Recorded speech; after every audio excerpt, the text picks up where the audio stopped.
All right, welcome to Hoops Tonight here at The Volume. Happy Wednesday, everybody. Hope all of you guys are having an incredible week. Got a jam-packed show for you this morning. We're going to be breaking down in detail Cavs Magic Game 5 from last night. Going to go over some film as well, talk about where I see the series going from here. And then after that, we're going to do a mailbag. I have about a half dozen questions that you guys have dropped in the YouTube comments that we're going to hit at the tail end of the show. You guys know the drill. Before we get started, subscribe to our brand new YouTube channel so you don't miss any more of our videos. Don't forget about my podcast feed, wherever you guys get your podcasts under Hoops Tonight. It's also super helpful if you leave a rating and a review on that front. Don't forget about our Twitter, my Twitter feed at _JasonLT, so you guys don't miss show announcements. And then last but not least, keep dropping mailbag questions in those YouTube comments so we can keep hitting the occasional mailbag throughout the rest of the postseason. And then before we get started, I want to talk to you guys for a second about Game Time. There's nothing like actually going to see the NBA playoffs in person, let alone any basketball game that has this type of talent as well as this level of urgency. There's just nothing that can recreate the feeling that you get when you're inside those arenas. And so get out and see a playoff game this year. You can find amazing deals on the Game Time app, even last minute. I got a great last minute deal on a ticket to see a University of Arizona men's basketball game earlier this year through the Game Time app. They have such a great experience. They have all-in pricing, so you don't have to worry about going to check out and getting surprised by fees and end up paying more than you were expecting. You get a great view of your seat within the app before you show up to the arena. It's a simple process. You can check out in as few as 2 clicks. And then they have amazing deals for everybody. They have flash deals. You can save money on in-app deals and select seats ahead of the game or event. Zone deals where you just pick a section and then Game Time actually picks the seat for you within that section for savings. It's just a great experience. Take the guesswork out of buying professional basketball tickets with Game Time. Download the Game Time app, create an account, and use code HOOPS for $20 off your first purchase. Terms apply. Again, create an account and redeem code HOOPS.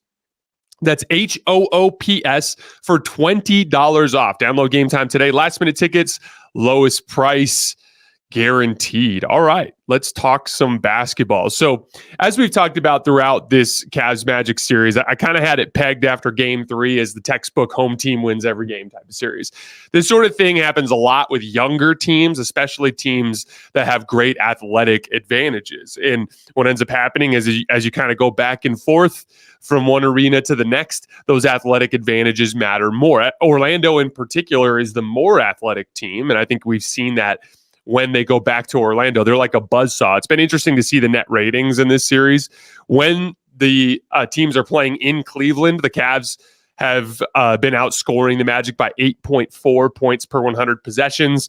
And in Orlando, the Magic are outscoring the Cavs by 34.8 points per 100 possessions. So like it's clear that those athletic advantages, especially when they shift to Orlando, the Cavs just really struggle to hold up in that environment. Now, in that push and pull, Orlando is getting closer. They got much closer in Game 5. Obviously, Franz Wagner had an opportunity at the basket to tie the game. Huge defensive play from Evan Mobley to give the Cavs the win. But even though Cleveland has a significant advantage from here, a lot to be optimistic about if you're an Orlando fan. You know you've got a really good chance to win Game 6, and obviously you know what you need to do to win in Cleveland. You came very close to doing it last time. You could see the physical advantages showing in the numbers. So again, at home, in Game 5, Cavs win the offensive rebound battle 8-7. They win the fast break points battle 19-7. They win the points in the paint battle 42-30. And over the course of the series, those splits have been crazy. So rebound percentage, so just which team grabs the highest percentage of available rebounds. When they're in Cleveland, the Cavs are actually winning that battle. They're getting 51.6% of available rebounds. When they're in Orlando, the Magic are winning 58.6% of available rebounds. So the Cavs are barely out rebounding the Magic in Cleveland, and then the Magic are badly out rebounding the Cavs in Orlando. So you're seeing that shift back and forth. Fast break points in Cleveland, the Cavs are winning 16.3 to 12. In Orlando, the Magic are winning 17 to 9.5. In Cleveland, the Cavs are winning points in the paint 42 to 33 per game. And in Orlando, the Magic are winning 50 to 48 per game. So as you can see, as they're going back and forth home and road, it's just all those physical advantages are shifting the other direction. Now, obviously, that Game 5 could have gone either way, right? I honestly thought the Magic got better looks down the stretch. They missed some easy ones right at the rim, including Paolo missing like a short little left-handed hook right inside the lane. We talked about Franz having that attempt close to the rim. I think he kind of exposed the basketball with his right hand on that rim side, which kind of made it easier to block. I probably should have tried to shield Mobley more and try to get to his left hand. But I did think the Magic got good looks, so they certainly have their chances. They just have to go home in game 6 and take care of business. That needs to be a game that they jump them early. And then in game 7, the problem with it, and the reason why I'm sticking with Cleveland as my pick, is even though I know Orlando can, they've got the personnel, they've got the advantages. Both teams are kind of settling into what they like to do. Like the Cavs are running a lot of double stagger with Mobley and Strus to try to get Donovan Mitchell downhill. The Magic are still running a lot of Franz Paolo two-man game. That was basically what they went to on the pivotal possessions at the end of the game, and a lot of Paolo attacking in the post. So it's going to be about shot making, but at the end of the day, Cleveland's more experienced. Max Strus has experience at the NBA Finals level. You know, even just looking at guys like Marcus Morris and Tristan Thompson when they're getting minutes, this is just a more experienced group than Orlando. Obviously, Joe Ingles is out there and he's got some experience, but I just think in a game 7 kind of pivotal type of environment, I'd lean on the more experienced team. But I do think the Magic are going to go home and get a big win in game 6. It's going to come down to shot making. So like in those Franz Paolo two-man game actions, when Franz comes off and gets a switch and they throw back to Paolo, is he going to make those turnaround fadeaways like he's been in the post? And by the way, he's been making them in this series at a high percentage, right? When Franz is getting downhill on Mobley and he kind of Euros into that little one leg kind of floating shot in the lane, is he going to make enough of those? Donovan Mitchell's pull-up jump shooting, is he going to make enough of those? Max Strus flying off the screens, is he going to make enough of those? Those shot-making pieces are going to be the big swing factor, especially if this thing gets sent to game 7. Now, let's take a look at the film. I want to go over some specific things that were happening at the end of game 5. So, as you can see here, we're at 94-95, 3 minutes and 45 seconds left. This is an example of the pet action that Cleveland's running at the end of a lot of these games. Basically, it's a double stagger, but they're setting a wide screen for Strus before he runs into it. Again, this is all designed to just try to create a little bit of separation between Wagner and Strus. But this is an interesting example of how it works here. So as Strus sets the first screen, we have Jalen Suggs in classic like chase over the top mode, right? He's ducking under the first pick because he's too far away. But the second pick is more in Mitchell's pull-up shooting range. And so you're going to see Suggs try to get his top foot above Mobley, right? Gets that top foot above Mobley, and then Mitchell immediately rejects the screen. Now, Franz is sitting here kind of digging down at the nail to help, but he's in position to close out at Strus. But because Mitchell gets that crossover dribble and rejects the screen on Suggs, when he gets down, he engages Franz, which leaves a bigger opening for Strus, who knocks down the shot. But that ended up being the main action that the Cavs were going with down the stretch of this game. Now, as we know, one of the issues, and this has a lot to do with Jared Allen being out with his rib injury, but this put Cleveland in some bigger predicaments on the back line. Honestly, it's a really important context when we're talking about the fact that Orlando kept it close in this game. A big part of Cleveland's ability to hang physically in this series is Jared Allen being available. So it's worth mentioning that if Jared Allen is available in a game 7, fundamentally different type of game than this game 5 was. But so as you can see, just before we even get into this play, let's look at our matchups here. So because Jared Allen's out, we have, instead of Jared Allen on Wendell Carter Jr., we have Marcus Morris, right? So Marcus Morris is going to try to hang with Wendell Carter Jr. That's a huge physical disadvantage. Garland's hanging with Suggs. That's a huge physical disadvantage. And then on this backside here, we have Isaac dealing with Mitchell, right? So already we have all these like personnel mismatches in terms of size and physicality off the ball. Now, as Mobley gets into this and he gets to a shot, I want you to watch the rebounding dynamic kind of break down for Cleveland. So Wendell Carter crashes along the baseline, gets inside position on Marcus Morris, right? In addition to that, Isaac is trying to crash on Mitchell. Everyone's doing their job. Morris is trying to box out Wendell. Watch Donovan. He's trying to keep Isaac off the glass. The only guy who really makes a mistake here is Darius Garland loses sight of Jalen Suggs crashing from this side. But watch the tic-tac-toe of this offensive rebound. So first, off the rim, Isaac beats Mitchell and taps at the ball. Then Suggs, because he beats Garland, gets up and taps it again. That's when Wendell Carter Jr. comes in and gets the rebound here, and he ends up getting to the foul line where he goes, and I think he goes 1 for 2 at the line there. But it was interesting because that kind of fed directly into the next possession. So rebounding issues because of the back line, right? So all of a sudden they come down. Now, I don't think this was a cross match. It could have been. It's hard to say. This was a pretty slow walk up here. There's no real transition advantage. So I thought it was interesting that Cleveland didn't keep Mobley on Paolo here. My guess is they did it on purpose. I'm guessing they were sitting there thinking, I'd rather have Paolo take a tough shot over Donovan Mitchell and have Mobley on the back line with Morris to have a better chance to clean up the defensive glass. I think that's what they were going for here, although it's very possible that it was more of a transition cross match. Again, I just didn't think it was enough of a transition situation to not get this properly switched. So Paolo passes out of it and wants to fight for better position, so he works a little closer down, not much. But he's going to go to work here. And as a result, you've got a much more favorable matchup for Paolo, and he ends up hitting a pull-up jumper over the top, a fadeaway jumper over the top of Mitchell. So again, this is the price you pay by virtue of the rebounding mismatch. Paolo gets a really good individual mismatch because you're trying to keep Mobley underneath the basket to give yourself a better chance to clean up the defensive glass. So we've seen where the physical advantages for Orlando are basically keeping him in the game late. But this is where we're going to get a couple of really big time possessions out of Evan Mobley as a cutter. It's kind of been an interesting dynamic in this series. As a matter of fact, in the series, Evan Mobley is shooting just 4 for 15 on rolls to the basket. Now, if you remember last year, he was 0 for 10. So that means he's literally 4 for 25 so far in his playoff career on rolls to the basket. It's been a significant issue, but he's been very good on cuts.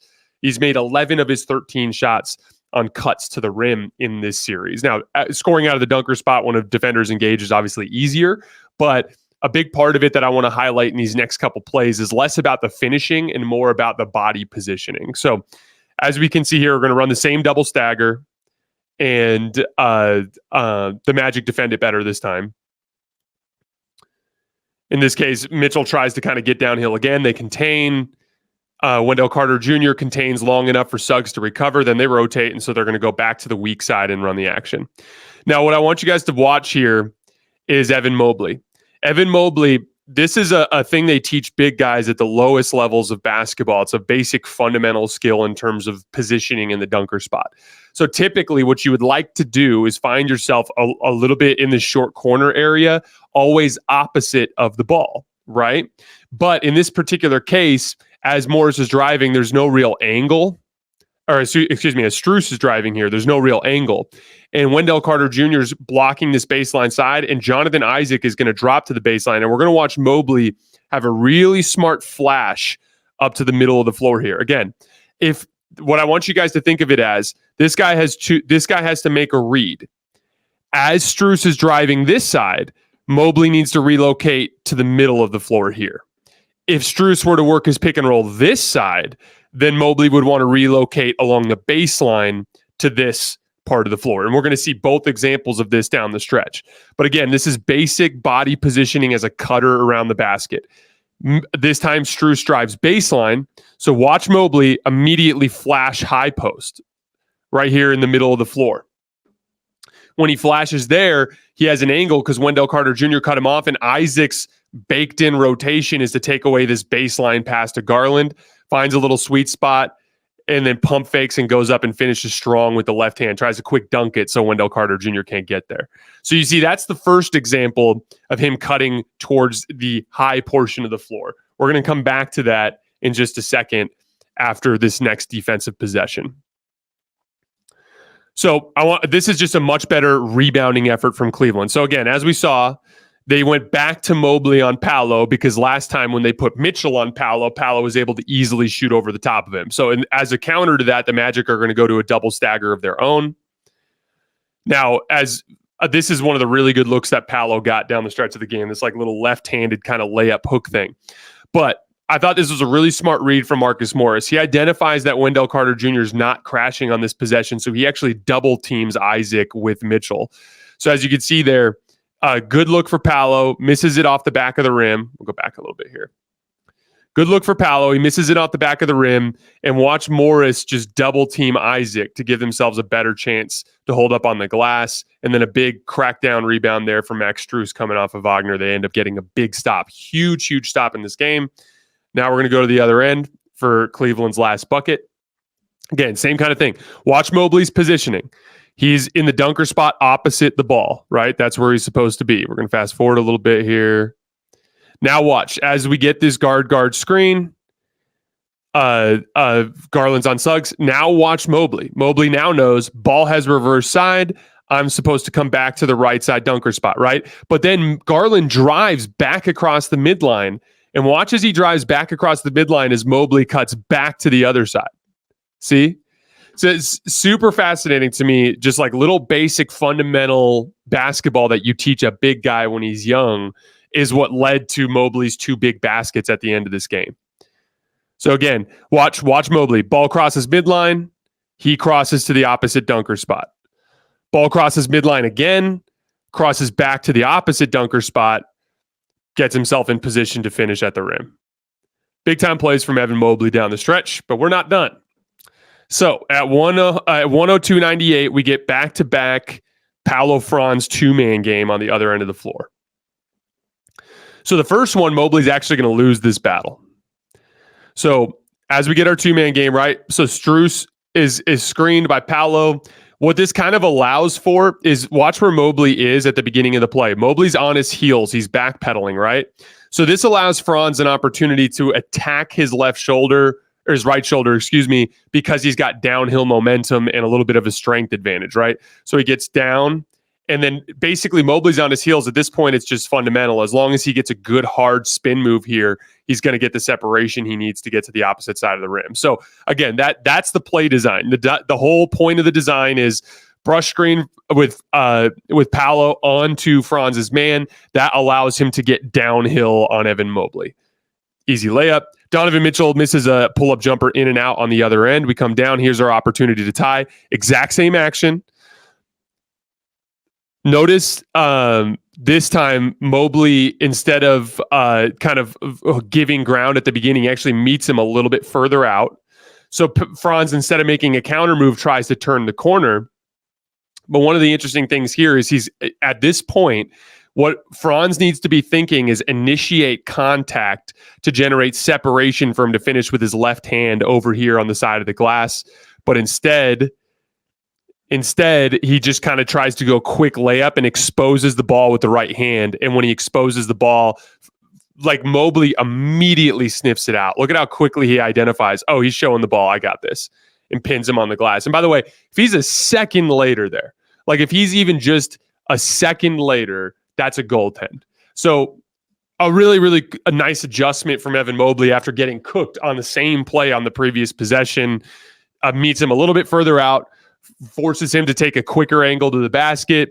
Obviously, Franz was uncomfortable going to the left hand there. Mobley meets him up high and gets a block. So as you can see, like this is a game that could have gone either way, and it was just little details at the end of the game. A couple of fundamental cuts from Evan Mobley, a missed shot by Paolo at the rim, obviously the missed free throw from Wendell Carter Jr. late, and then you have Franz Wagner failing to kind of protect the basketball on a drive to the rim. So just the tiniest, slightest bit of margin that separated this game. But again, like I said, Jared Allen's out. Fundamentally changes the athletic profile of the Cavs. Him being back, not just for Game 6, but if there were to be a Game 7, would make it a different type of game. I'm leaning on Cleveland because of their experience. I just trust them to make more of those types of plays in a big-time, close playoff game. But make no mistake, Orlando very, very much has a chance to win this series. The 82-game preseason is in the books, and now it's finally time for the real season. Don't miss out on any of the NBA playoff action at DraftKings Sportsbook, an official sports betting partner of the NBA. From the play-in tournament through the finals, DraftKings Sportsbook has you covered with same-game parlays, live betting, odds boosts and so much more. The Boston Celtics are currently the favorite at plus 160, but the team that's third in my championship rankings, the Dallas Mavericks, you can get them on DraftKings right now at plus 1,600 to win the title. Download the DraftKings Sportsbook app and use code HOOPS. That's HOOPS. New customers bet $5 and get $200 in bonus bets instantly. That's code HOOPS, HOOPS, only on DraftKings. The crown is yours. All right, let's get to our mailbag, and then we're going to get out of here for the day. So I have 5 questions. First one.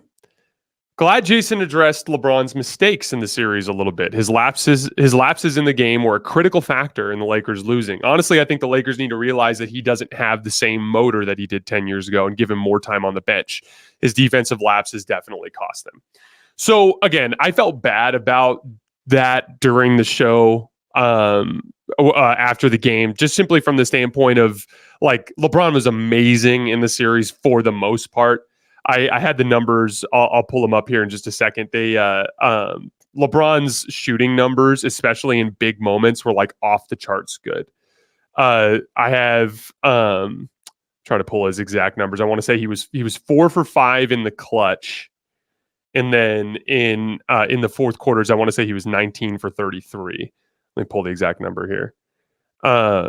Yeah, so he was 19 for 33 in fourth quarters in the series, and he was 4 for 5 in the clutch. So yeah, like I almost feel bad pointing to some of those specific things, but the truth of the matter is that was the story. It was fatigue related. Like LeBron was amazing, but when he would get tired, he'd have these lapses, and those lapses tended to be in very damaging moments. Like I said, he had 7 turnovers in game 1. And a bunch of them came in those pivotal second and third quarter runs, which turned a competitive game into a game that was, the Nuggets were up by double figures and they couldn't work their way back, right? The Lakers had a double figure lead in the first half, and the first run erased the lead. LeBron had to hit a bomb at the end of the first half to give the Lakers a 3-point lead going into the second half, right? In game 2, in the second half, when the Nuggets made the adjustment of putting Aaron Gordon on Anthony Davis, LeBron did freeze him out. He had made 14 straight shots. And I get what he's thinking. He's like, we're having success attacking Jokic in ball screens. And I understand the reasoning there. But there's 2 main differences about that action. One, Rui is not the same level of role man as Anthony Davis. And 2, when Aaron Gordon is off the ball guarding Anthony Davis and Anthony Davis can't shoot, Aaron Gordon can be the low man and basically function as an additional rim protector that wasn't there when he was on LeBron, right? There's even a third element, which is KCP is just a better screen navigator, so it's difficult to attack him from the perimeter. And there's the fourth element, which was Anthony Davis was in a full rhythm and was really cooking. And so it just didn't make sense, the approach that LeBron had there. And that was the beginning of the end. LeBron was amazing down the stretch of that game. But in that third quarter run, it went from a 20-point lead, I think, to an 11-point lead at the end of that third quarter as LeBron was spamming an action that wasn't working. And he was missing layups at the rim because of all that congestion caused by Aaron Gordon being on the back line. Thought that was a poor decision, right? Going into game 3, literally in game 3, Aaron Gordon got off as a cutter and as an offensive rebounder because LeBron made a ton of bad defensive reads on the back line. It was a huge part of how Aaron Gordon got going. And then it wasn't as bad, but in that late third quarter stretch of game 5 in Denver, they were up, I think, 69-60. And I thought LeBron got tired and made a few poor offensive decisions over the course of that run. Now, a big part of that run I put on Darvin Ham for not calling a timeout to get rest so that LeBron could refocus, but he made some mistakes in that run. And then pivotally at the end of the game, he missed the box out on Aaron Gordon that led to the kick out to Jamal Murray for 3. I'll put it this simply. If LeBron secures that defensive rebound, we're covering game 6 of Lakers Nuggets tomorrow night. I genuinely believe that. So that's the type of mistake that LeBron was making throughout the series that led to some of the issues. Now, I think we can all agree, because some of the LeBron fans that have been pissed off at me for saying that have said rightfully, you can't expect LeBron to play perfect. You're right. You're absolutely right. And that's where I think this comment is super fascinating. So the way this comment is worded, honestly think the Lakers need to realize that he doesn't have the same motor he did 10 years ago and give him more time on the bench. So to me, it's less about time on the bench. I mean, obviously you could cut his minutes a little bit, but to me, it's like diminish his on-ball responsibilities more. Like where he gets fatigued is in those on-ball situations. And it's a kind of a trickle-down effect. D'Lo and Austin were not good enough as on-ball creators in that series. And Austin got better towards the end of the series, but especially in the beginning part of the series, D'Lo and Austin were really struggling. And so LeBron kind of had to take on more of that responsibility. So get a legitimate, super reliable other ball handler. Like just imagine DeJounte Murray, just for the sake of argument. If DeJounte Murray's out there, that substantially cuts LeBron's on-ball shot creation responsibilities. That allows him to be more focused and engaged on the defensive end of the floor over the course of playoff games. That allows him to not have to have some of those fatigue-laden decision-making stretches. And so again, I'm not upset with LeBron. I agree that it was fatigue-related. LeBron was trying to box out Aaron Gordon on that final rebound. Aaron Gordon just had a little bit more energy when the ball was actually in their vicinity to go up and get it after the two of them were engaged with each other. So if LeBron had 10% more energy in that situation, he probably does get that rebound and you probably do win the game. So as a front office, you need to identify that and understand that that means that you need to find a way to alleviate LeBron's workload. That is the thing they've been trying to figure out forever. It was the reasoning behind the Russell Westbrook trade, even if he was the wrong player. But they need to find somebody that they can bring in to diminish his workload. Nuggets free throw complainers. I was absolutely stunned after a massive win from the Nuggets that sent them to the next round. How many Nuggets fans were in my mentions complaining and whining about the 27-9 free throw advantage for the Lakers? This is legitimately one of the stupidest things I've ever seen in my time as a basketball fan. Let me just read some basic facts to you guys, and then we'll get into the weeds a little bit. The Nuggets got called for 82 fouls in this series, and the Lakers got called for 83. That there is no any sort of directed attempt to blow the whistle more in the Lakers' favor. Free throw disparity. The Nuggets shot more free throws than the Lakers in 3 of the 5 games. In the last game, Jokic didn't shoot a free throw. Jokic attempted 46 shots within 5 feet of the rim in the series and shot 27 free throws. LeBron attempted 55 shots within 5 feet of the rim, most in the league among all playoff players so far, and he shot just 23 free throws. Jokic got a better whistle around the basket than LeBron did in the series. Lastly, free throw differentials are just a part of the game. You don't just hand out free throws evenly the way you hand out treats to your dogs at home. Okay, you get one, you get one. It's not just a handout that the refs do. You earn trips to the line. The Mavs have shot 27 more free throws than the Clippers in the first round. Has anybody talked about a free throw conspiracy? The Celtics have shot 26 more free throws than the Heat in the first round. Has anybody talked about a free throw conspiracy? The Magic have shot 20 more free throws than the Cavs in the first round. Has anybody talked about a free throw conspiracy? No, because guess what? You earn trips to the line by grifting, by attempting shots near the rim on rolls and cuts and drives and all these different ways that you earn trips to the line. On defense, by defending without fouling, again, within the context of the NBA playoff rules, you prevent your opponent from getting to the line. The Mavs have done a better job than the Clippers at generating trips to the line, defending without fouling. So have the Celtics, so have the Magic. It is a super common thing in basketball. There's absolutely nothing remarkable about what's happening with the Lakers except for the fact that they're the Lakers. Like, again, like when you look at it, I put it, it's really this simple to me. Like, the burden of proof is on you.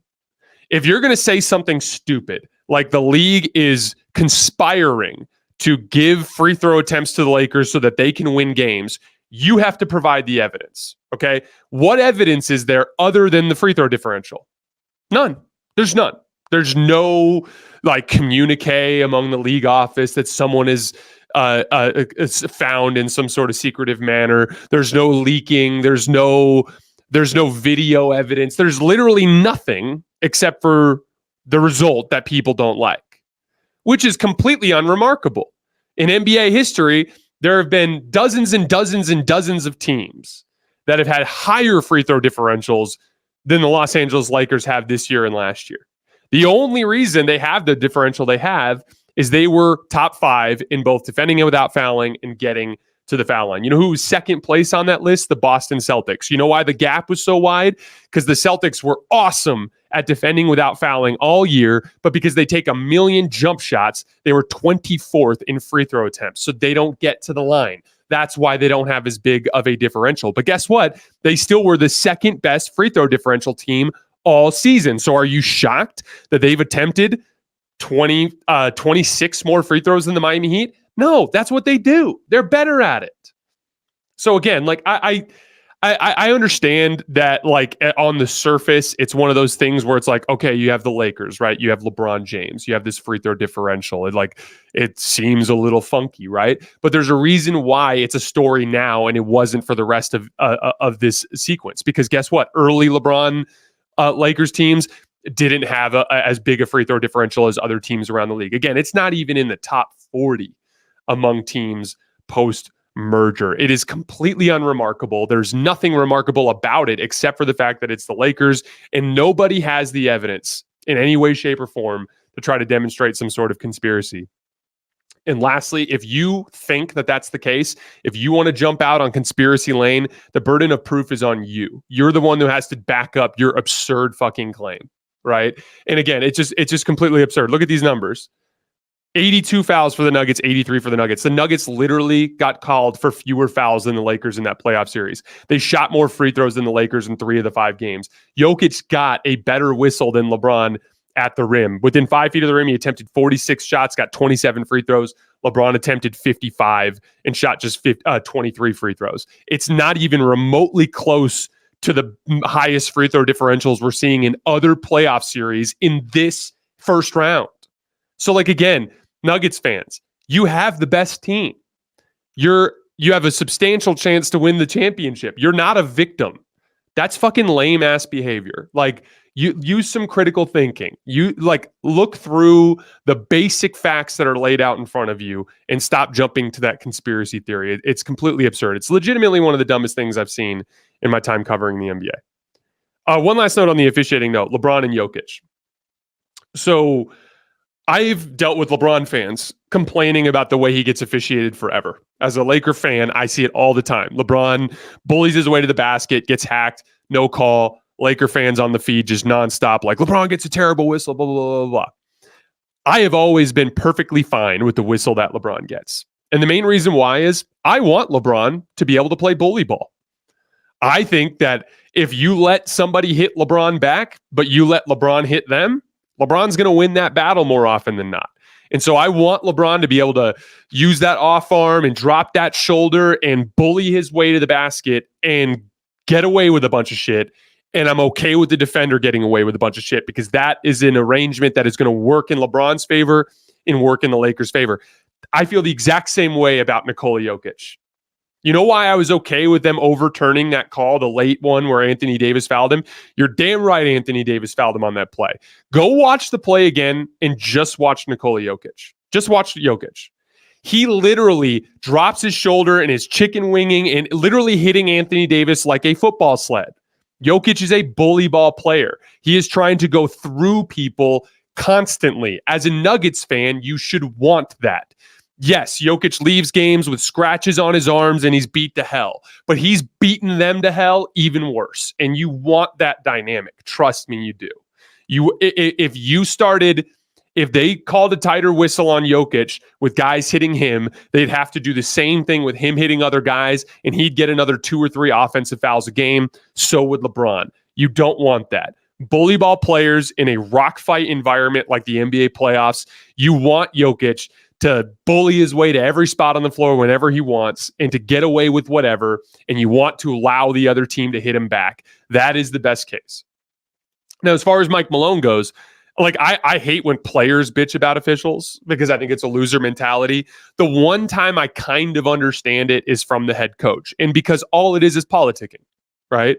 Like, Mike Malone is politicking to get a better whistle from for Nikola Jokic. That's part of his job as the coach, right? He's trying to tug on the strings of the league office to get a better whistle Whether or not that works, who knows? But it's just about trying to scratch and claw for every advantage that you can get. I totally understand and respect that. So, like, that's all Mike Malone's trying to do. But Mike Malone knows deep down that Jokic plays bully ball. Jokic is like the serial chicken wing guy. Like everybody has their little thing that they do that they cheat. LeBron does this too when he gets a driving. Giannis and LeBron do it on drives where like they'll get that leverage, drop that shoulder, and then they'll like pull the ball through like this to get where they're going to the basket. LeBron and Giannis do that all the time, right? Jokic, it's in the post, right? Like he spins, and when he goes to that spin, he jerks that left elbow around and gets to that left hand, and it's a chicken wing, technically by the book. You want Jokic to get away with that, and the only way you're going to get Jokic is going to get away with that is if you let people hit him back. And so, again, I can just speak to this from personal experience as someone who's rooted for LeBron for the last 20 years. Like, you want him to be able to play bully ball. Jason, kind of a mailbag question. This is the second time in the last 2 to 3 years that you've had the best perimeter defender as a guy who has arguably the best backline defender behind them. Wiggins and Draymond, and now Jaden and Rudy. What do you think it is that allows those guys to excel on the perimeter when they have elite defense behind them?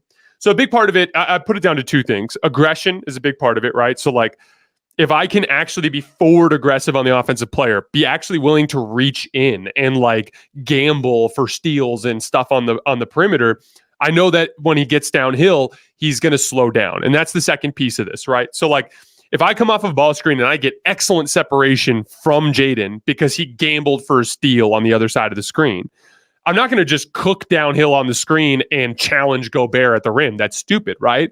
Like, Gobert's going to be waiting there in his high drop coverage, giving Jaden a chance to recover. And as a result of that, I'm probably going to slow down and try to make a read and see if something else opens up. That is what gives the opportunity for Jaden to come in with back pressure. That's like that bracket concept that I'm talking about. That back end bracket of Draymond, or in this case, Rudy Gobert, causes the ball handler to come off of those screens with a certain level of hesitation and patience with it instead of like downhill verve, right?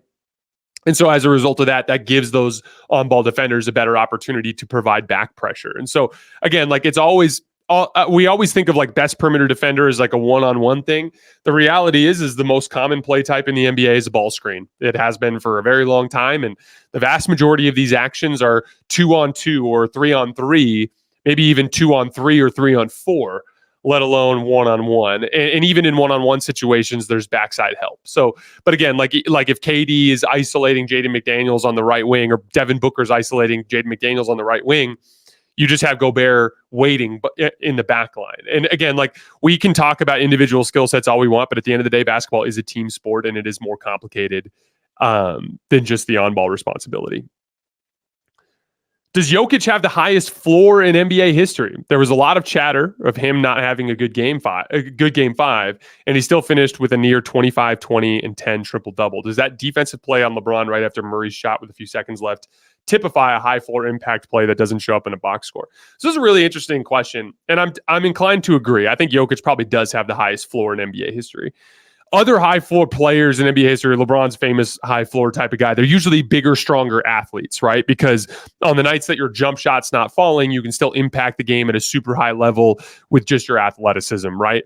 But Jokic takes that to another level because he's ground bound. And what I mean by that is, like, even LeBron, if he's not as engaged athletically as he needs to be, can be less impactful than if he's super engaged athletically, right? With Jokic, because he's ground bound, meaning like his advantage is literally just by standing. So like, for instance, if he's running two-man game with Murray and AD has to show on the other side of the screen, and Jokic can rumble down the lane 2 or 3 steps and just kind of stand there and shield a guy off with one arm and grab the ball with his right hand and like tap it back into the basket, or left hand to tap it in. So like, he has this ability to impact the game just through his sheer size, to the extent that it doesn't even necessarily, like, he could even have a game where he's jogging in transition and still be deeply impactful because he's an excellent defensive rebounder, a guy that's going to clean up a bunch of stuff around the rim, and obviously he's a great screener and stuff and things along those lines, right? So like, I view Jokic, because he's a ground-bound, massive human being that can rely on size, to be the highest floor player that I've ever seen. Because you're right, I didn't think he had a great series by Jokic's standards, and his numbers were absolutely absurd. And again, the things you're complaining about, if you're talking about the low end of Jokic in this series, it's mainly the defensive end. He just really struggled guarding pick and roll, and he couldn't guard AD in the post. But it's like, in spite of all of that, he was super deeply impactful. And like, what I thought was fascinating is Mike Malone giving him the defensive player of the game chain. And then did you notice what he said right after that? He handed him the defensive player of the game chain.